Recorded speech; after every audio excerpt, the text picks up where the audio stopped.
My name's Anthony Richichi. I'm a local painter and illustrator. I also direct a couple galleries in the summer. I curate them as well.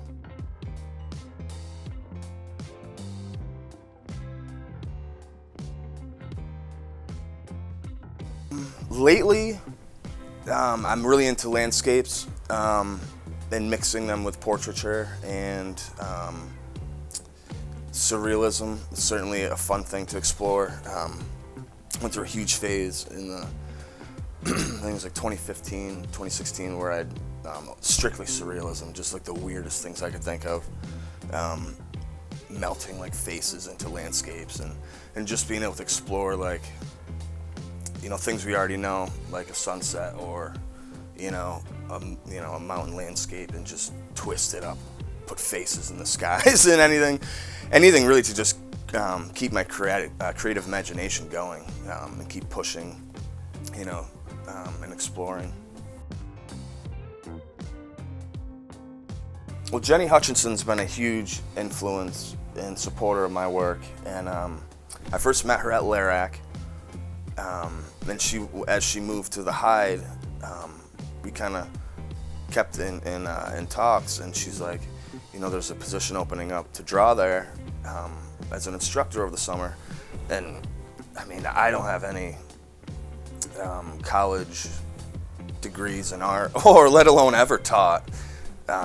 So I was super nervous, but it's one of those things like, if you say no to that, I'm just gonna think about it for probably the rest of my life. The one chance I had to teach at the Hyde. So she got me in there for a summer. It was a lot of fun, super nerve-wracking.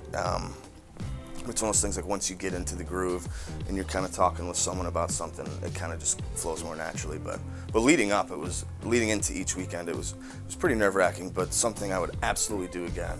And that led to I've live painted there 3 times now since then.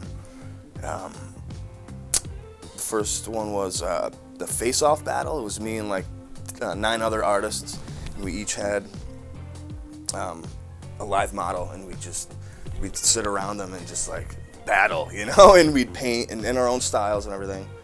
And I'm looking down the row like John Hampshire, Corey Pitkin, and I'm like, dude, what am I? Do I even deserve to be? But it was a ton of fun, and then that led to painting twice for their community day, and then I have something coming up in a couple months that they'll be announcing soon. I'll be working with them again. Super excited, and it's just an honor to, you go to these places as a little kid, and then to find yourself like working there. It's really surreal.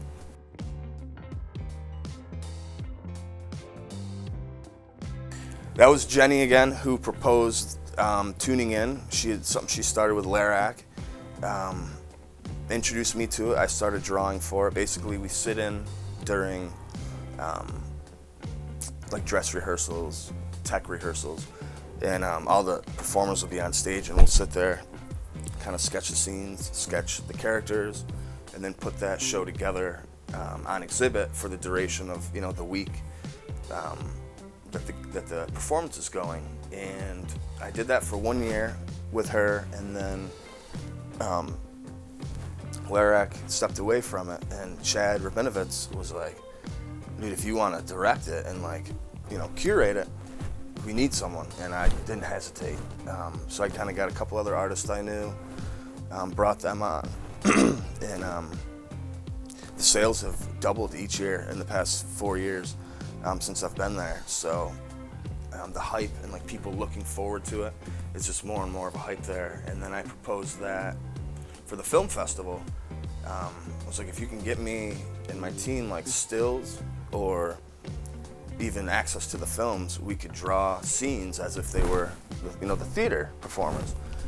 And so we tried that, and that has grown into like a 200-piece gallery. And very, very cool to see it take off, and I actually got hit up by 2 directors, award-winning directors actually, through the festival to actually draw like in their film.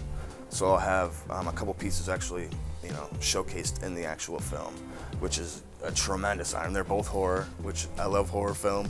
So it'll be cool to see that and just to see how it's evolved, you know, from just something that seems so small as if I can draw for this thing to curate it now. It's so much fun. And to be able to give artists that I look up to locally a chance to exhibit is even more fun. I mean, because I'm kind of picking, you know, not picking, but because I've had people come to me too and like emailing the theater, like, how can we get in this gallery?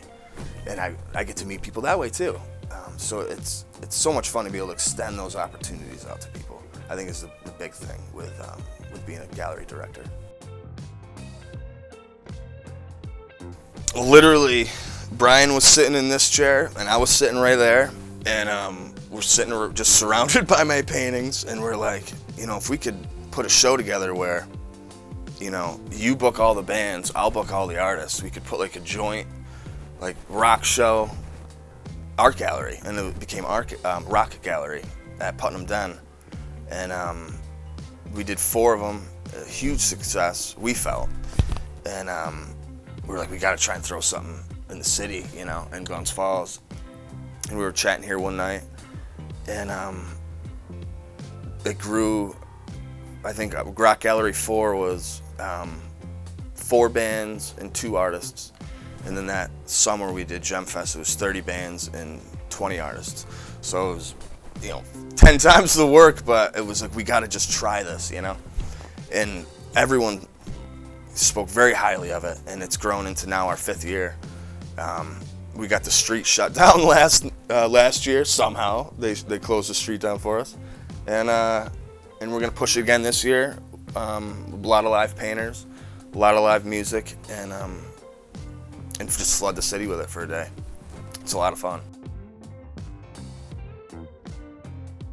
I'm the bassist, and I share singing with our lead singer, Henry Fry, and yeah, I've been able to just be super open with them as far as throwing everything on the table, all my song, crazy lyric ideas, all my artwork.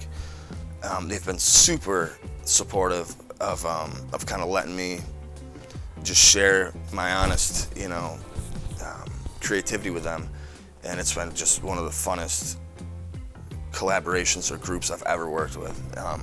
We got to play open for Mushroomhead twice now at the Chance Theater, and it's trippy just, you know, listening to these bands in high school and then you're hanging with them, you know, or going to these venues that you'd spend 3 hours in the car to visit to just go watch a show, and you're there playing the show.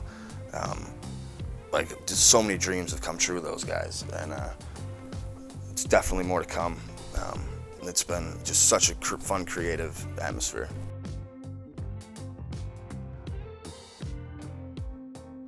Definitely, I feel like a lot of musicians talk about like the zone, or like you get in the zone and it's like everything you play is gonna sound good, or along those lines. And I totally feel that with drawing or painting. Almost, I kind of, the best way I can explain it is almost like I can see like the image on the paper already, and I'm essentially just like tracing. It almost feels like when you get in kind of, you know, a couple hours in, and you're just super focused. I definitely feel like that zone thing musicians talk about. Like, it's definitely there for art as well. And I listen to music while I make art as well. So I always got music on. So they definitely feed off each other. And like my band's album, Conception, I drew artwork for each of the songs in the booklet. So each song has like a visual representation. And I actually went on to write a comic about it and everything, but I can't help but just see those two intermingle like at all times. It's cool. Definitely produce. You gotta produce. You gotta take things to their completion. There's a lot of resistance, especially the closer you get to finishing something. The War of Art is a tremendous book.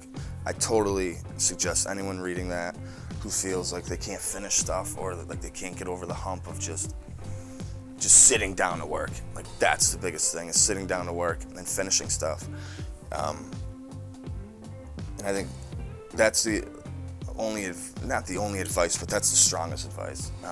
Believe in yourself. Like, understand. Like, I didn't go to school for this, and I was just like, I'm just gonna draw all day because it's the only thing like that makes me happy. The only thing I'm really good at. So just totally believe in yourself that if you finish some stuff, you know, finish another and another, and then the next thing you know, you got a dozen of them. Now you got enough to take a portfolio of, take some pictures, go to your coffee shop, say, hey, let me do some art. Do you know anyone who does any art festivals or any art shows? And there are people out there, man. I'm one of them. Like, hit me up if you're a painter. I got some awesome opportunities this summer, and like, I think it's a lot easier than people think, being a visual artist. There's a lot of stigma behind it, like it's gotta look a certain way or people aren't gonna like it, you know? You gotta get over that and just do you, man, and produce, and it will happen. Totally believe in that. Well, Gallery 99 is gonna be hitting hard. It's gonna be about 40 artists. At Larex Lapham Gallery at the end of March. We'll have dates and everything finalized soon, so that'll be coming up. And then I'll have a solo show dropping on the 21st. That'll be at City Hall in Glens Falls, a second floor gallery, and that'll be up to the end of March. So I'll have a lot of surreal stuff, a lot of landscapes, kind of a collection of body of work there, and that'll be up for a month.